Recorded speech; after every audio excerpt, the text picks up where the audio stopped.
EBSCOR, the experimental program to stimulate competitive research, is a National Science Foundation grant program. The goal of EBSCOR is to strengthen science and engineering research and education throughout the United States, and to enable states like Wyoming to be nationally competitive in these areas. EBSCOR aims to improve scientific infrastructure in Wyoming and build science, technology, engineering, and math research capacity across the state.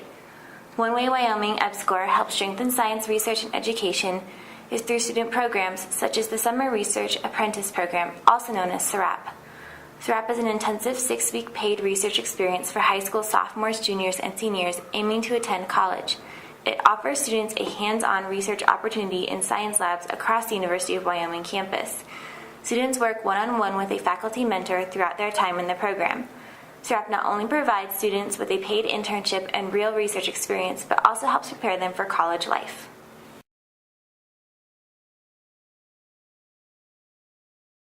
Our next speaker, Mr. Quentin Cui from Miami, Florida.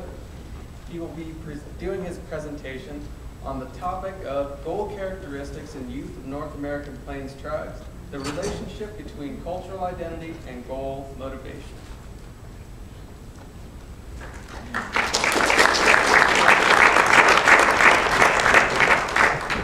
Good morning. Like Leo said, my name is Quentin Cui, and under the guidance of Dr. Walter Scott of the Department of Psychology, my experiment involved the goal characteristics in the youth of the North American Plains tribe, and we analyzed the relationship between cultural identity and goal motivation. So brief background information on what we're going to be looking at here.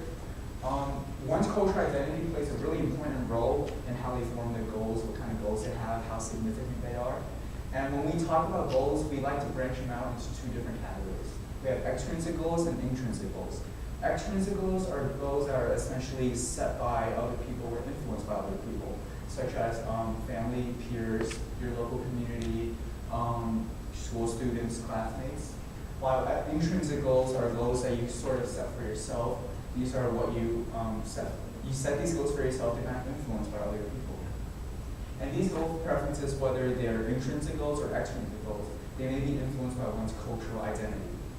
And we're talking about the Native American culture here, and the Native American culture is typically thought of as a collectivistic society as contrasted to an individualistic society. A collectivistic society is a society that values the group above the individual. They value the we above the I. They put more emphasis on group goals and more emphasis on group cohesiveness and harmony than rather focusing on the individual. And you can contrast it with the individualistic cultural identity. They focus on the I more than the we. They put a lot of emphasis on personal achievement and personal growth rather than the entire group growing as a whole. And a collectivistic cultural identity may be associated with extrinsically motivated goals. So why is this study important? Well, few, if any, studies have really focused on American Indians within the psychological literature, especially among Native American youth. They're really underrepresented ethnic minority within psychology and within the general media. So we really want to look at that, pay more attention to them. And we may better understand with this study the individual's goal constructs, how important their goals are, how often they think about them, what their goals are in general, and to better assist them in the future. For example, the reservation that we conducted the study on, 64% of the entire reservation population lived below the poverty line, and 70% of the adult men were unemployed. So possibly, if we can effectively analyze their goals, we could maybe alleviate those numbers, decrease those statistics.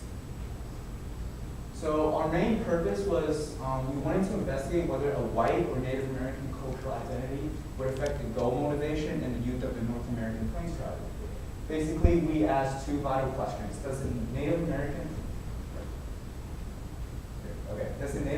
cultural identity, a collectivistic society, lead to extrinsically motivated goals? And does a white cultural identity and individualistic cultural identity lead to intrinsically motivated goals?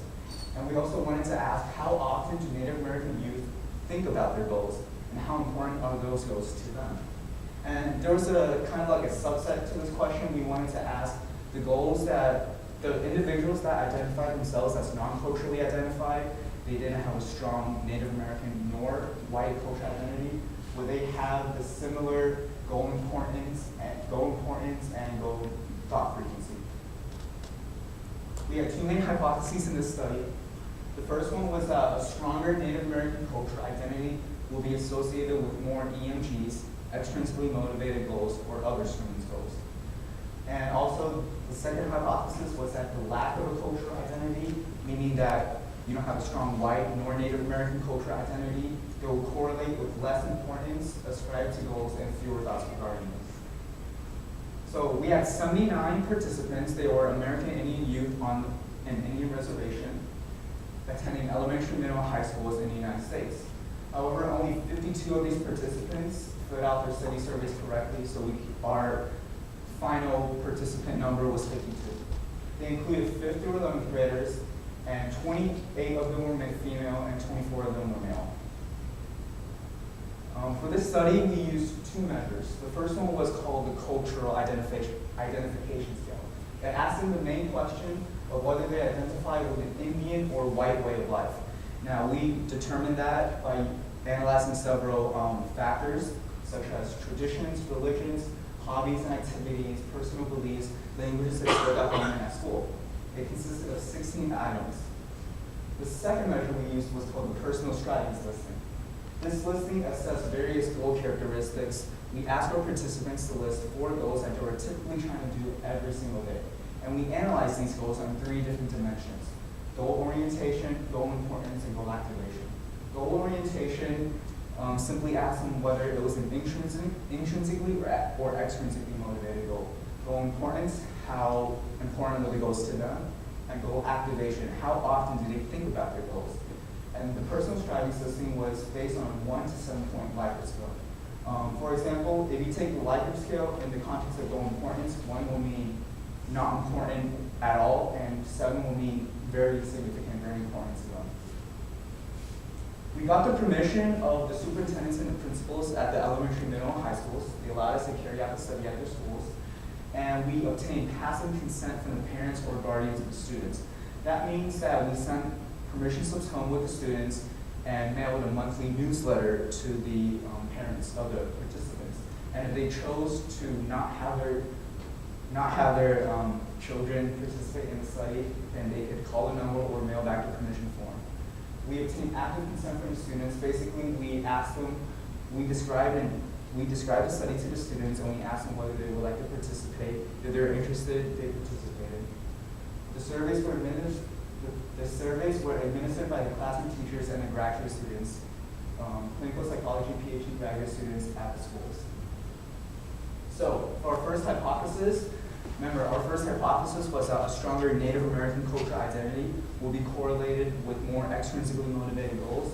Our first hypothesis, we found the exact opposite of that. We got that thing wrong. As you can see here, as the average American Indian cultural identification level increased on the x-axis, on the y-axis, the extrinsic goal motivation actually decreased. We were expecting a positive slope instead of a negative slope. We did not get that. We got a negative slope. So basically, it had a negative correlation of 0.306. In layman's terms, that means if you go 1 up the scale of the American Indian cultural identification, you will go down about 0.3 on extrinsic goal motivation. We wanted to find the opposite of that, and that's not what we got. For our first hypothesis, we had a p-factor of 0.033. That basically means that if the p-factor is below a 0.05, it's statistically significant. This finding, this graph right here, was not due to chance or luck. It meant something. For a second hypothesis, in which we wanted to analyze whether the non-culturally identified individuals would have the same goal thought frequencies and goal significance as those who are culturally identified, we branched the cultural identity into 3 different categories: low, medium, and high. And we wanted to look at this specific cohort here: low white cultural identity and low American Indian cultural identity, the ones that had no cultural identity. Unfortunately, as you can see here, we only had 3 participants who identified themselves as that. So unfortunately, that's way too few participants to run any appropriate statistical analyses or derive any conclusions from that. So for a second hypothesis, we did not have any valid results. And if you just want to take a look at this here, you see that most of our participants, 23, identified themselves as medium white cultural identity and medium American Indian cultural identity. So for our discussion, like I just said, against our initial predictions, the collectivistic Native American cultural identity was associated with intrinsic self-driven goals instead of extrinsic other-driven goals. We wanted to find the extrinsic goals, but we found the intrinsic goals. And why are these findings important? Perhaps we can analyze the study. Like I said, American Indian reservations in the United States, they have high poverty rates, high unemployment rates. They're also known for high alcohol use and drug abuse rates. So perhaps we can analyze these goals, figure out how these goals may better lower the numbers by starting with the ethnic minority youth to, get them before, like to promote them to go to college or to analyze their goals, see how their goals might be changed or improved on. And future replications of the study should have a larger sample size. Like I just said, in our second hypothesis, we only had 3 people for our second hypothesis, so we couldn't analyze that. So we need, future replications of the study need more participants to draw appropriate statistical analysis. And for this project, I'd like to acknowledge Stephanie Bartel. She really helped me a lot here with typing up papers and teaching me about psychology. Dr. Walter Scott for providing this really interesting data. The Summer Research Apprentice Program for giving me this great opportunity to kind of get like a little college experience. The University of Wyoming for housing us, Wyoming EPSCOR, and the National Science Foundation for funding this great program. References, and are there any questions? Yes. I'd like to ask this question.